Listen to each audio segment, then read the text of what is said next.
Hello दोस्तों, hope कि आप सभी अच्छे होंगे।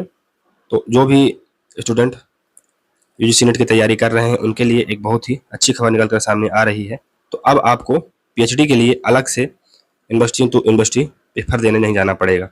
अब अगर आपने यूजीसी नेट का पेपर क्लियर कर लिया है तो ये डीम्ड होगा कि आपने पीएचडी के लिए एलिजिबल है। तो इसमें 3 कैटेगरियां बेसिकली बनाई गई हैं। इसको बहुत ही सिंप्लीफाई करके दिखाया जा सकता है। इसमें 3 कैटेगरियां बनाई गई हैं।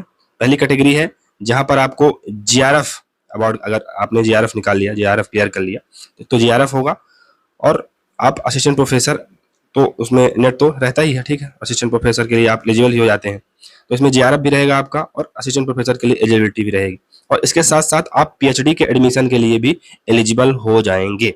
तो इसमें 3 कैटेगरियां बनाई गई हैं। पहले में अगर आप जीआरएफ क्लियर करते हैं तो जीआरएफ प्लस असिस्टेंट प्रोफेसर पहले था, अब यहाँ से आप पीएचडी के लिए भी क्वालिफाई हैं। आपको अलग से पेपर नहीं देना पड़ेगा, अब आपको केवल और केवल इंटरव्यू देना पड़ेगा, जैसा कि हर यूनिवर्सिटी में होता है।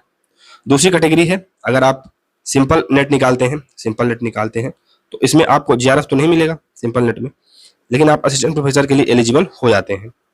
किसी भी जो वैकेंसियां आती हैं उनमें आप भर सकते हैं, और इसमें आप इसके बेसिस पे आप पीएचडी के एडमिशन पर भी क्लेम कर सकते हैं। तो दूसरी कैटेगरी में आपका नेट होगा प्लस आप पीएचडी के लिए एलिजिबल होंगे। तो और इसमें तीसरी कैटेगरी है जो केवल और केवल पीएचडी एडमिशन के लिए बनाई गई। तो इसमें ना तो आपको जीआरएफ मिलेगा, फॉर एग्जांपल आपके नंबर इतने नहीं थे कि आपने जीआरएफ क्लियर कर लिया, फिर आपके नंबर इतने भी अच्छे नहीं थे कि आप असिस्टेंट प्रोफेसर बन पाए, लेकिन आपके नंबर इतने तो अच्छे थे कि आप जो पीएचडी वाली लिस्ट आएगी, एक अलग से पीएचडी के लिए स्टूडेंट्स के लिए लिस्ट आएगी, उसमें आप क्वालिफाई कर गए। तो अब आपको पीएचडी के लिए, अगर आप कहीं पर पीएचडी के लिए एडमिशन लेना चाहते हैं तो अब वहां पर आपको पेपर देने की आवश्यकता नहीं पड़ेगी। आपको केवल इंटरव्यू के बेस पे ले लिया जाएगा और एक बेसिकली स्कोर बनेगा। तो इसमें आप देख सकते हैं ये कि,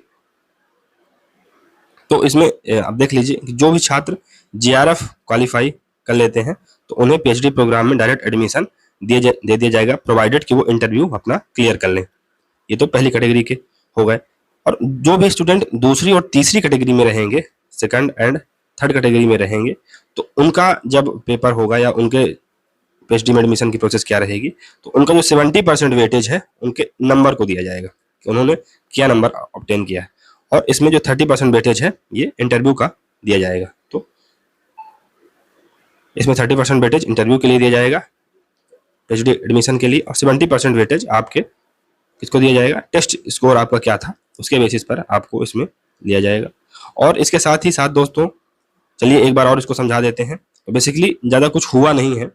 पीएचडी जैसे आप लोग क्या करते थे कि जैसे पीएचडी अगर एडमिशन होता था तो हम लोगों को एक अलग से पेपर देना होता था, केवल जीआरएफ वालों बस को छूट थी, बाकी हर यूनिवर्सिटी में, किसी किसी यूनिवर्सिटी में तो जीआरएफ वालों को भी पेपर देना पड़ता था। तो ये बात है। तो पहले पीएचडी के लिए अगर आपको किसी यूनिवर्सिटी में लेना है एडमिशन तो आपको अलग से पेपर देना पड़ता था। सम केसेस में जीआरएफ वालों को छूट मिल जाती थी या नेट वालों को छूट मिल जाती थी, लेकिन अब यूजीसी ने क्या कर दिया है, अब स्पेसिफिकली कह दिया है कि जिनका जीआरएफ क्लियर है वो असिस्टेंट प्रोफेसर के लिए एलिजिबल होंगे, और पीएचडी के एडमिशन के लिए भी अब उनका अलग से टेस्ट नहीं होगा। जिन्होंने नेट किया है तो वो भी असिस्टेंट प्रोफेसर के लिए तो एलिजिबल रहेंगे ही, उनको भी पीएचडी के लिए अलग से पेपर देने की आवश्यकता नहीं। लेकिन इसके साथ साथ उसने एक और कैटेगरी जोड़ दी है कि आपके नंबर इतने अच्छे नहीं हैं कि आप जीआरएफ और नेट क्लियर कर पाए, लेकिन इतने अच्छे हैं कि आप पीएचडी में एडमिशन दे लें, आपको किसी भी यूनिवर्सिटी में पेपर देने की आवश्यकता नहीं पड़ेगी। तो आप जीआरएफ और असिस्टेंट प्रोफेसर तो नहीं क्लियर कर पाएंगे, लेकिन पीएचडी के एडमिशन के लिए आप एलिजिबल हो जाएंगे। फिर जो जीआरएफ वाले हैं उनको केवल और केवल इंटरव्यू देना पड़ेगा, और जो सेकंड और थर्ड कैटेगरी के बच्चे होंगे जिनका केवल नेट होगा या जो केवल पीएचडी में नाम आएगा पीएचडी की लिस्ट में, उनके लिए क्या होगा, उनके लिए 70% वेटेज दिया जाएगा जो उनका टेस्ट स्कोर होगा उसको, और 30% वेटेज किसको दिया जाएगा, आपके इंटरव्यू को दिया जाएगा। तो यही बात है, बहुत ही सिंप्लीफाई लैंग्वेज में समझा दिया गया है। तो होप कि आप लोग इसको समझे होंगे। और एक और न्यूज निकल कर सामने आ रही है कि आपका जो एप्लीकेशन फॉर्म है दोस्तों, उसकी प्रोसेस यूजीसी ने स्टार्ट कर दी है। तो नेक्स्ट वीक तक में आपको एप्लीकेशन फॉर्म देखने को मिल सकता है। तो आप अपनी तैयारी उस हिसाब से गैरअप कर लीजिए। और अगर आप पेपर 1 और पेपर सेकंड में थोड़ा सा, अगर आपका पेपर सेकंड पॉलिटिकल साइंस है तो उसके लिए इस चैनल पर दोस्तों सीरीज चलाई जा रही है। तो राजेश मिश्रा सर की बुक को पूरा इसमें कवर किया गया था। दूसरा बेनीवाल सर है राजस्थान के, उनकी नोट्स को कवर किया गया जा रहा है। मतलब अभी कम से कम इसमें 80 तक लेक्चर आ गए हैं, तो आप उसका लाभ ले सकते हैं। और अगर आप पेपर फर्स्ट की तैयारी में KVS मैदान सर की बुक को पढ़ना चाहते हैं तो उसकी भी एक सीरीज चलाई जा रही है, तो आप उसका भी लाभ ले सकते हैं। तो होप दोस्तों कि आपको ये वीडियो अच्छा लगा होगा, इन्फॉर्मेटिव लगा होगा, और आपको जो सारे डाउट्स थे कि क्या होने वाला है क्या नहीं होने वाला है, सब क्लियर हो गए होंगे, और सिंपल लैंग्वेज में मैंने समझाने का इसमें प्रयास किया। तो चलिए मिलते हैं किसी अन्य वीडियो में अन्य महत्वपूर्ण जानकारियों के साथ। तब तक के लिए goodbye. Thank you very much for discussion.